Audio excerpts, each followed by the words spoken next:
this was a method which was used at some point in Samarkand. Samarkand is a city in Central Asia, in Uzbekistan. It is very far from Mecca, I think maybe 2,000 kilometers. The road, if you want to travel from Samarkand to Mecca, you leave the city at the western side. So then you can take the western side as the side of Qibla. So then you don't need mathematics. Another example is what people have been doing. They said that the companions of the Prophet who were in Al-Madinah prayed towards the south. So we can also follow that tradition and use the south as our Qibla. We will see some examples where this was used. I mean, and as far as I'm concerned, this is completely correct. So, and then the third method, in the Islamic tradition, especially in the early days, symbolic world maps were drawn up with the Kaaba as center. So here you see a world map where you see the Kaaba in the center, of course, very exaggerated size, and the world around the Kaaba is divided into sections, you see.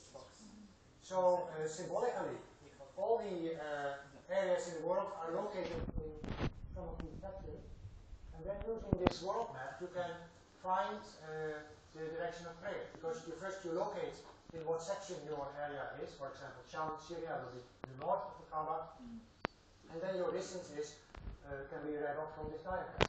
So this also a symbolic way, and this way, which does not involve mathematics, was very popular in Islamic civilization, because how many people do you think knew mathematics in that culture? Very few, of course. So, and also these people were doing things which were very difficult. So how can one be sure that what they are doing is correct? Did you ever ask yourself that question? If you are doing something as a mathematician, you are doing something very complicated, formulas and so on. How can you make other people believe that what you are doing is correct, it's not cheating? So, I just want to leave you with a question without providing you with an answer. Now, this changed at some point. We do not know exactly when, but in any case, after the year 750 of the Common Era, which is approximately 140 years after the beginning of Islam, a new dynasty took power in the Islamic Empire, and Baghdad was founded as the new capital. You all know where Baghdad is, right? From very sad events in the news almost every day. But it was a very splendid city, which was founded in July 762 as the new capital of the Islamic Empire. And everybody knows that in Baghdad at that time was a very highly developed culture, because you have all heard of the tales of 1001 Nights. Duizend Nacht, everybody knows about it. What not many people know is that there was a lot of interest in this culture in astronomy, and also in the problem of finding Qibla. And these people knew quite a lot about the universe. They knew, for example, that the Earth is a sphere. And they were also working with geographical coordinates.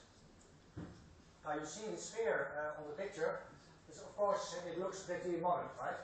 But it is not, it is modern, yes, it was made in the early 21st century probably, but it is a reconstruction of a sphere which might have existed in the time of Caliph al-Ma'mun, according to a very famous scholar, Fuad Seski. You know the name Fuad Seski? He is, well, if you don't know him, this is something to remember. How many people in this room know Professor Fuad Seski? Please raise your fingers. 1, 2, 3. Only 3.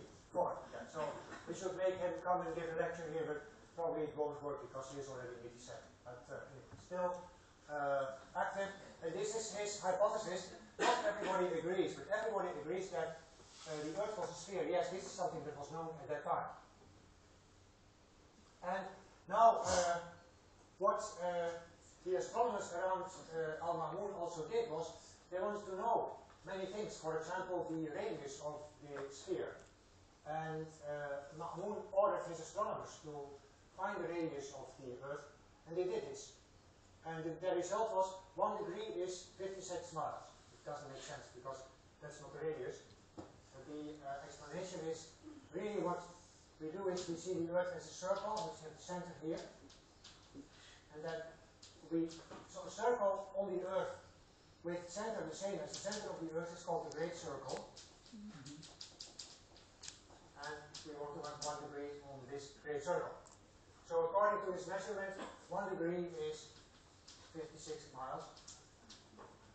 Do you have any idea how one can measure such a thing? If you were asked, go and find the radius of the Earth, without, you didn't have any books to find it, what would you do? You can't say, I can't do it. This is not allowed. This person resembles some modern Saudis. They are like that. They say, I want you to do this. I can't. No, not allowed. Do you agree? So, yeah, who knows? Who knows how to do it? Yeah. Measure the angles with the stars, probably. Yeah, right. I mean, this is what you do. You are in a certain place. Let's see that this is the north. The North Pole will be here. This is also the great. You have to take the great circle in such a way that the North Pole is on it, which means that this direction has to be north, and this is south. So on a certain day you can measure the height of certain stars. I won't go into details. And then you'll go south, and you have to make sure to measure this distance very carefully, with ropes or whatever way. And then at some point the altitude will be 1 degree more. And then you know that you will have moved by 1 degree. If this angle alpha, if this angle is beta, if alpha is beta plus 1 degree. So you see you can do it, but you have to think about it, you have to be careful, right? It's not a trivial problem. So anyway, they did this. And Al-Mamun used this to determine the Qibla, because he said, now that I know the radius of the Earth, I can make a map. The map resembles some of the maps you have modern time. The grid is the normal grid of coordinates, geographical coordinates. So he measured, or he had his astronomers measure the coordinates of Mecca and of Baghdad, which is not easy either, but they also did that. And then you see the difference is so many degrees. You have difference in geographical latitude, 11 degrees, 45 minutes. Difference in geographical longitude, 3 degrees. So what you do then is on this map, you draw, let's see if I can do that. You have to make this 3. This you have to make this 11:45, and now you have to be a little careful, because this will be a degree of longitude, which is 56 miles. This is a degree,